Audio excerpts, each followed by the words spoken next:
Could this game be any better? 20 left, too.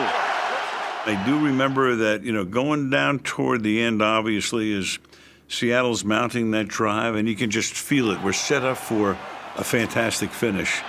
Russell in the pocket. Russell for Curse, and that's broken up again. And did he wind up with a football? Unbelievable. And it was, but not to any extent what any of us thought it might be.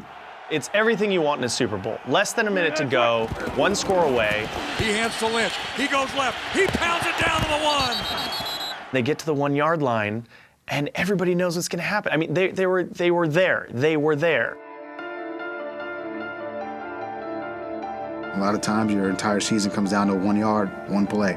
They're not in yet.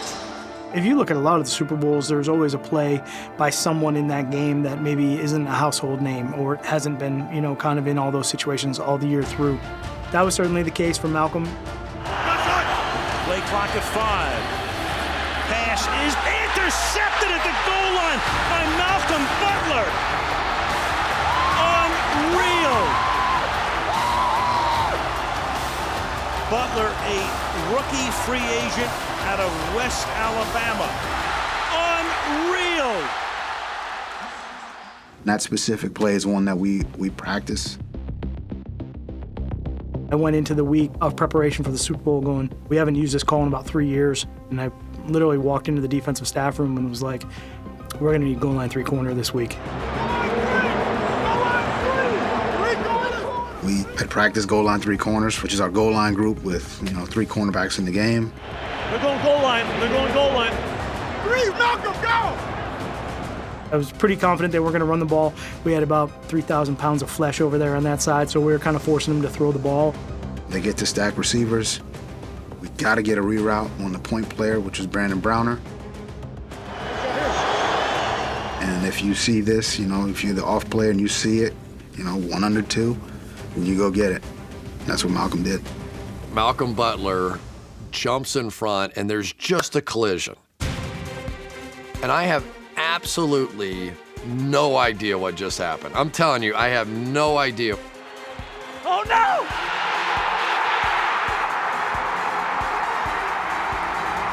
And everyone upstairs is yelling, he picked it. And I'm like, who picked what? I didn't see the play at all. Malcolm made a great read, great drive on it, and stepped in front of the play, and Brandon did a great job of just, holding the line of scrimmage. At the end of it, almost like I was thinking out loud more than broadcasting a game, I said something like, I can't believe that call. And I'm sorry, but I can't believe the call. Me neither. I cannot believe the call. You've got Marshawn Lynch in the backfield, a guy that's been borderline unstoppable in this part of the field. I can't believe the call. And it was like the football fates were punishing Pete Carroll in that moment. You're not going to run at the goal line, you're going to throw at the goal line, then you're going to get picked at the goal line. We say it all the time, defense wins championships, and that was a great example in that moment where the defense actually stepped up and made a great play with no time in a Super Bowl to win. Malcolm! Are you kidding me? Hey, what a play!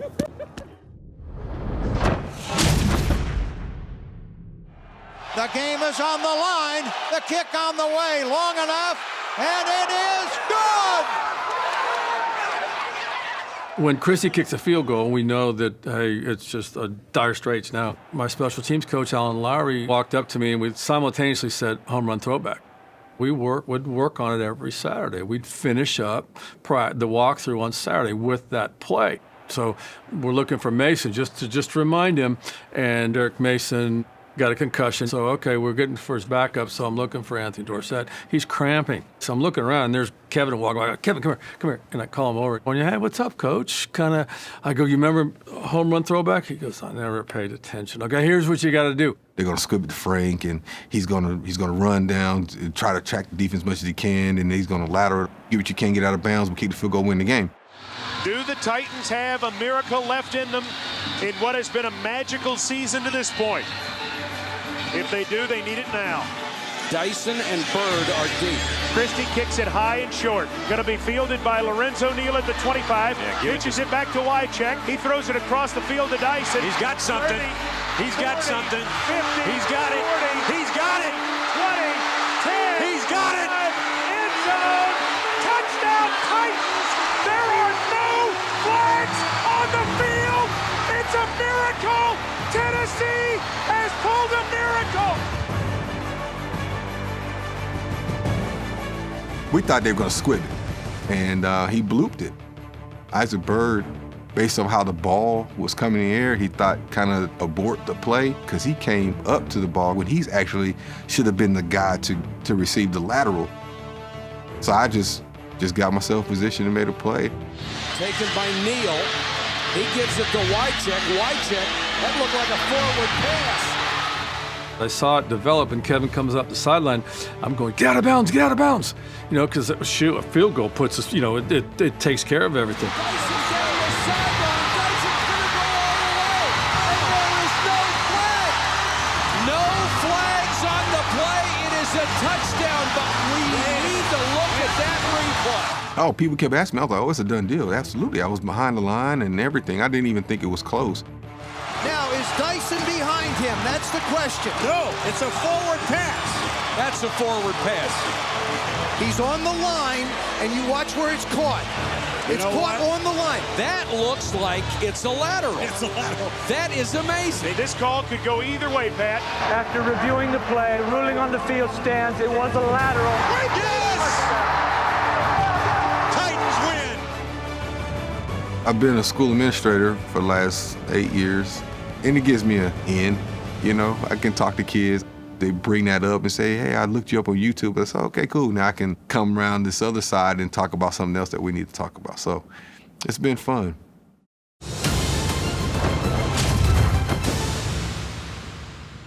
Super Bowl 42, I was part of the post-game media crew. So, you know, you have to leave somewhere in the fourth quarter and go down and get into the stadium. So we were walking when the Giants were driving, and we couldn't see the game. So I called Mark Schlereth, who was my buddy on NFL Live for 13 years, and he was back home. I said, Mark, you need to tell me what's going on so I know what's happening. This is the way he described the play. Eli's scrambling, he's running around, they throw it, oh, he's got it, first down. So then I finally get under the stadium, and I see Plexico Burress catch the game-winning touchdown. So I'm thinking, I'm making a beeline to Plexico Burress as soon as I get on the field. I'm going to get him first before anybody else will. I'm going to do a one-on-one with Plexico Burress about the game-winning touchdown to beat the undefeated Patriots at Super Bowl 42. So the game's over. We all run onto the field like idiots, like we always do. And I'm over there, and I am on Plexico Burress, and no one else is around him. And I see 100 people around David Tyree. I'm like, what the hell are they talking to that guy for? Why are they talking to the special teamer? The Tyree catch was Eli scrambling, okay, they got it, first down. 1:16 to go. 3rd and 5. Giants trail 14-10. Manning takes the snap. Back to throw. Under pressure. Avoids the rush, and he's going to fight out of it. Still fights out of it. Now throws it deep downfield. Wide open Tyree, who makes the catch. Elite catch is made. What a play. David Tyree. How in the world did he do that? I'm like, Mark, you are a great analyst, and you're a great color guy. You are the worst play-by-play man in the history of the NFL, and you've just totally screwed over one of your best friends. Thanks a lot. It's a great football play. But the thing was, our Friday afternoon practice, David Tyree can't catch a thing. Ball's hitting him in the helmet. He's dropping this, he's dropping that. And, you know, we're holding it together by, you know, all right, okay, he'll be okay. And Eli goes over, puts his arm around David. Don't worry, David. When we need you, you'll be there. It was doomed from the start, really. The Patriots had done a good job all game long of running a lot of twists. It was a twist, and Richie Soybert and I, the left guard, were supposed to pass it off, and we got on different levels, and it wasn't very clean. Back to throw, under pressure. Richard Seymour and I think Jarvis Green, they actually had a hold of Eli's jersey. I knew they had a grasp of me, but they just weren't pulling me down. Mike Carey was the referee, and Mike, thank God, didn't blow it dead. And so I just, you know, kept kind of just moving around and eventually just, you know, broke free. Gonna be sacked. No, he got out of it. How did he get away from that? You're kind of looking at that point, just looking around, maybe to throw it away or maybe someone's coming open, and usually not a great idea to throw it deep in the middle of the field at that point, but thought at that point we needed to play. I saw David and gave him a shot.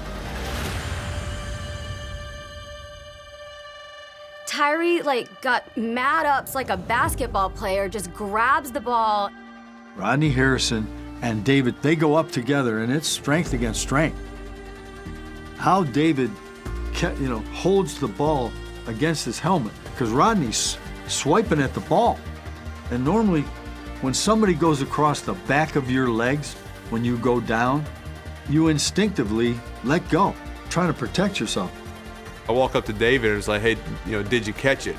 And David's like, yeah, I caught it. I'm like, no, David, don't lie to me. I've been in this situation before with receivers, and they just lie to you. They say they caught it. You look at the replay, and it bounced like 4 times. I'm like, David, come on, you're a Christian, man. You tell me the truth. Did you catch it? He's like, I promise you, I caught it. And, of course, they show the replay, and you see it, on the helmet, not touching the ground. And it was like, oh, man, no way. This did not just happen. I am losing my mind. This ball's thrown, and Tyree just goes up for it like a basketball player. Harrison trying to knock it down. Pressing it against his helmet as he goes to the ground and not dropping it. That's a great catch. Oh, my God. We talk about miracles. That was a miracle. Hey, this is fairy tale stuff. Only God kind of stuff. It was a spiritual experience watching that catch.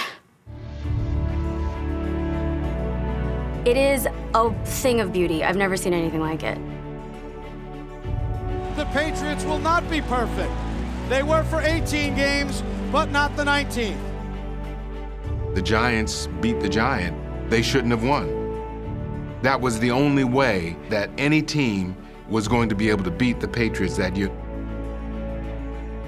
That's what sports is about for me. It's about not letting the circumstances define who you are. No matter what's going on, we push through.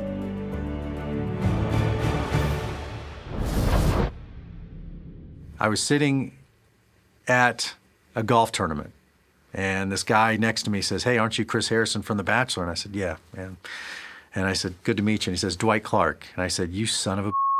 He said, Cowboy fan? I said, yeah. He said, can I buy you a beer? I said, that's the least you can do for ruining my childhood.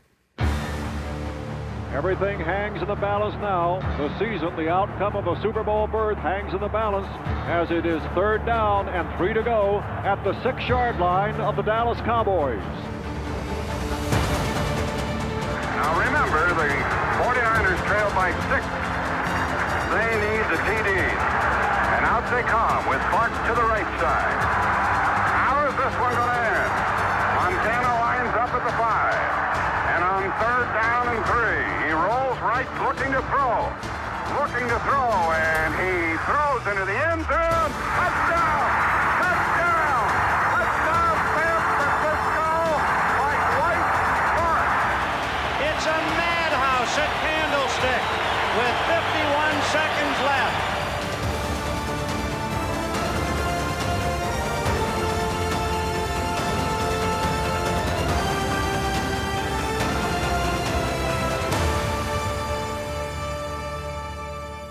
I had seen Joe do that against us when I was at USC. And now here he is in arguably the biggest game of his life. We're going to call a sprint option. He's going to break up and break into the corner. Okay. You got it? Dwight will clear. And you could see that there was no panic. Montana could scramble and throw on the run.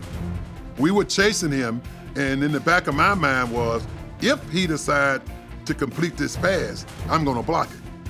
Here's Montana rolling to his right, finally throwing the ball away. I will always believe Joe was throwing the ball away because he had another down. I didn't think it was any way possible he'd go up and get it against one of the best corners in football, Everson Walls. Dwight Clark is 6'4". He stands about 10 feet tall in this crowd's estimation. Dwight, you picked off one nobody thought you could possibly get. As a play we've been working on for since Rockland, but we just haven't been able to execute it right. Joe's rolling out here, supposed to be to Freddie in the flat. They came up on Freddie tight, and I slid back behind him deep in the end zone. It was a perfect throw, right where it had to be. And the right receiver was at the right place at the right time, Dwight Clark. And actually, Dwight and I became friends and kept in touch for many, many years. God rest his soul. But he was a good guy, a great man, and he was nice enough to sign a ball, and he X and O'd the catch and gave it to me. And then I burned that football.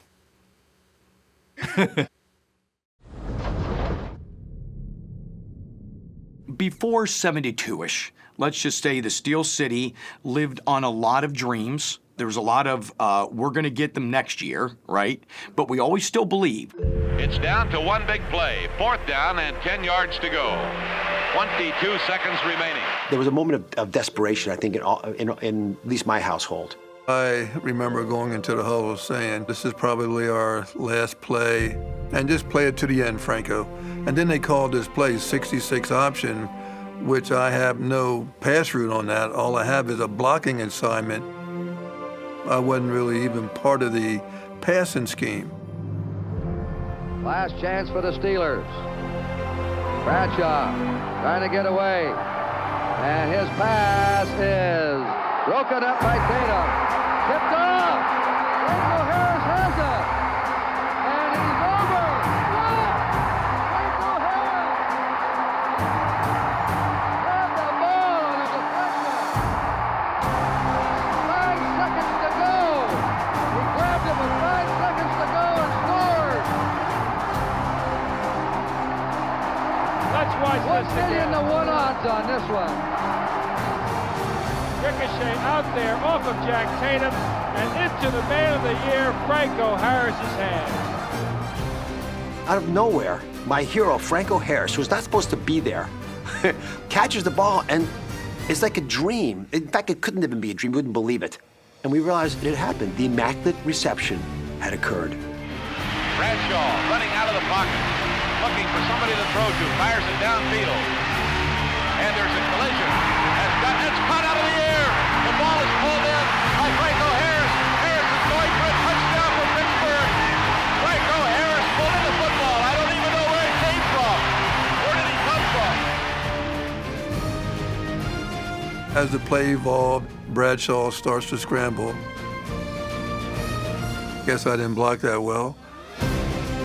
I decided to leave the backfield just to be an outlet pass, and he throws it downfield, and in my mind was, go to the ball, go to the ball. And so when he threw the ball, automatically, my thing was, go to the ball, Franco. And I remember nothing until I'm running down the sideline and going into the end zone. Here's the miracle of all miracles. From out of nowhere came Franco Harris, riding a white stallion down the field, heading up Franco's Italian army, charging under the football and galloping off into the sunset. It was hard to grasp everything that was happening right at that time. People jumped on me. This was the first playoff victory in Pittsburgh Steelers history. What a victory. As a Steeler fan, that was the defining moment that began what I would say is the franchise and the decade of unbelievableness. Seen it bounce off, and I just, looked up, and I just put my hands out, and, I guess my hands were right place right now. Have you had a happier moment in your life than when you crossed the goal line, Franco? Was this the top? I don't think so. I think this was it right here. The Immaculate Reception reinforces that you're never out of a game. There's always a possibility, never give up. Seemingly miraculous things can happen. There's no reason that Franco Harris was there. There's no reason that Tatum hit the ball that far back. There's no reason that Harris was able to catch it and run into the end zone. But that's football. That's the deeper lesson that it shares with you. Anything can happen at any time, anywhere. We found a way to win, and the rest is history.